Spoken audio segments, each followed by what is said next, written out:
Assalamualaikum warahmatullahi wabarakatuh. Perkenalkan, nama saya Bagus Prasetyo, NIM 2101301114 dari kelas 1B Program Studi Teknologi Informasi.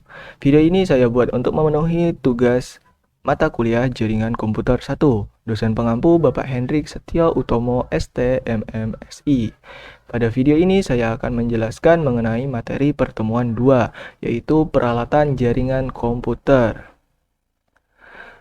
Pertama, komponen dasar jaringan komputer. Ada 3 komponen dasar, yaitu koneksi fisik atau physical connection. Adalah peralatan yang terhubung secara langsung dengan jaringan tersebut. Peralatan yang merupakan bagian dari koneksi fisik, yaitu personal computer atau PC, NIC atau Network Interface Card atau LAN card.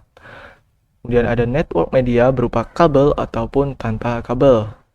Kemudian ada repeater, hub, bridge, switch, serta router. Kemudian ada yang kedua, koneksi logis atau logical connection. Harus ada aturan yang sama supaya semua peralatan bisa saling berhubungan. Salah satunya adalah pengalamatan di setiap komputer menggunakan IP address.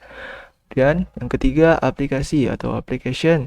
Aplikasi adalah suatu kumpulan perintah atau kombinasi dari seluruh perintah yang bekerja bersama protokol dan digunakan sebagai media dalam menampilkan data atau informasi. Contohnya web browser, FTP, atau file transfer protocol. Peralatan jaringan komputer. Yang pertama ada repeater. Jaringan yang memanfaatkan topologi jenis bus biasanya akan ditemukan perangkat yang sejenis dengan hub dan umumnya disebut repeater atau pengulang. Cara kerja dari repeater itu sendiri adalah dengan menerima sinyal dari server, kemudian memancarkannya kembali dengan jangkauan yang lebih luas dan kuat. Dengan kata lain, sinyal yang lemah dapat dipancarkan kembali menjadi lebih kuat dan luas. Fungsi dari repeater ini hanyalah sebagai penguat sinyal apabila jarak pemisah antara server atau klien lumayan jauh. Dengan memanfaatkan repeater ini, maka data yang dikirimkan dapat diterima dengan baik sesuai dengan kekuatan sinyal aslinya. Kemudian ada hub, merupakan perangkat jaringan yang bekerja pada osi layer 1 atau physical layer. Fungsinya menerima sinyal dari suatu komputer kemudian mentransmisikannya ke komputer yang lain. Hub tidak mengenal MAC address sehingga tidak dapat memilah data mana yang harus ditransmisikan. Hal ini dapat menyebabkan terjadinya collision atau tabrakan data pada suatu jaringan. Hub ada yang bersifat aktif dan ada yang bersifat pasif. Hub memiliki beberapa port, tempat meletakkan atau memasang kabel dengan konektor RJ45. Kemudian ada switch.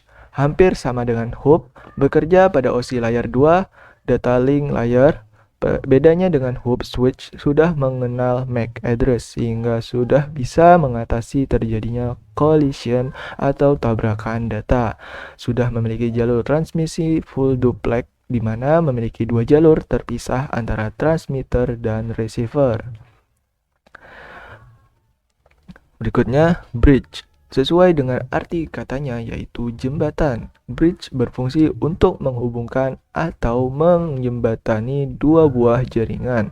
Bridge dapat menghubungkan dua jaringan yang memiliki media komunikasi dan topologi jaringan yang berbeda. Berikut gambaran dari bridge.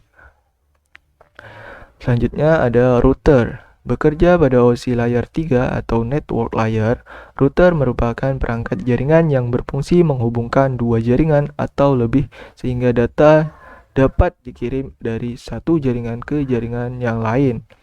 Dengan menggunakan router, kita bisa menghubungkan dua jaringan yang berbeda. Contoh 192.168.2.0, subnetnya 24, dapat terhubung dengan jaringan 200.200.200.0, subnet masknya 24, maka akan terhubung. Sekilas cara kerja router bisa dibilang mirip dengan bridge, yakni sama-sama meneruskan paket data, membagi jaringan menjadi beberapa segmen atau menyatukan segmen-segmen jaringan tersebut. Selanjutnya ada modem, merupakan singkatan dari modulator dan demodulator. Peralatan ini berfungsi untuk mengubah sinyal analog menjadi digital atau sebaliknya. Modem ini digunakan jika kita ingin menghubungkan komputer kita dengan ke jaringan internet. Berdasarkan letaknya, modem ini dapat kita bedakan menjadi dua jenis. Yang pertama yaitu modem internal terpasang di dalam PC atau komputer kita. Kemudian ada modem eksternal terpasang di luar komputer atau laptop. Di sini ada gambaran. Yang ini adalah modem internal dan yang ini adalah modem eksternal. Selanjutnya ada access point. Access point ini terdiri dari antena dan transceiver yang digunakan untuk transmisi dan menerima sinyal dari klien atau sebaliknya. Dengan adanya access point ini, kita dapat terhubung dengan jaringan LAN secara nirkabel. Dengan kata lain, access point ini berfungsi menghubungkan dua jenis jaringan yang berbeda, yaitu antara jaringan wireless dan jaringan LAN. Selanjutnya ada network adapter. Yang pertama ada NIC atau Network Interface Card atau LAN card. Merupakan kartu jaringan yang berwujud papan elektronik di mana nantinya akan dipasang pada setiap komputer jaringan. Fungsi dari NIC atau LAN card ini adalah sebagai penyambung atau pengoneksi antar komputer dengan jaringan yang memanfaatkan media pengkabelan. Dan the wireless card merupakan salah satu perangkat jaringan yang dapat menghubungkan dua device secara nirkabel atau tanpa menggunakan media kabel. Dengan menggunakan wireless card, dua komputer atau lebih dapat saling terhubung melalui jaringan Wi-Fi tanpa harus menggunakan kabel jaringan. Kemudian ada antena. Yang pertama ada antena grid, berbentuk seperti jaring. Antena ini termasuk antena direksional yang memiliki polarisasi ke arah tertentu atau satu arah. Antena ini banyak digunakan klien jarak jauh dengan menggunakan teknologi point to point, di mana memancar dan menerima sinyal sama-sama menggunakan antena grid. Kemudian ada antena Yagi. Antena Yagi berbentuk seperti tulang ikan. Antena ini hanya memiliki polarisasi searah sehingga harus diarahkan ke antena pemancar di tempat lain dan lebih cocok digunakan sebagai mode klien. Antena Yagi termasuk dalam jaringan point to point. Kemudian ada antena omni. Antena omni banyak digunakan sebagai pemancar karena cakupannya luas. Antena ini berbentuk seperti tongkat. Omni memiliki polarisasi ke segala arah atau 360 derajat dan termasuk dalam jaringan point to multipoint. Antena ini yang paling sering digunakan sebagai hotspot. Kemudian ada antena sektoral, berbentuk seperti tabung. Antena ini pada dasarnya hampir mirip dengan antena omni.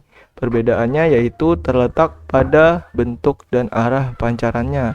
Antena omni bisa memancarkan 360 derajat, sedangkan antena sektoral hanya bisa sampai 180 derajat. Antena ini termasuk dalam jaringan point to point maupun point to multipoint. Oke, sekian dari saya. Salah hilap mohon maaf. Wassalamualaikum warahmatullahi wabarakatuh.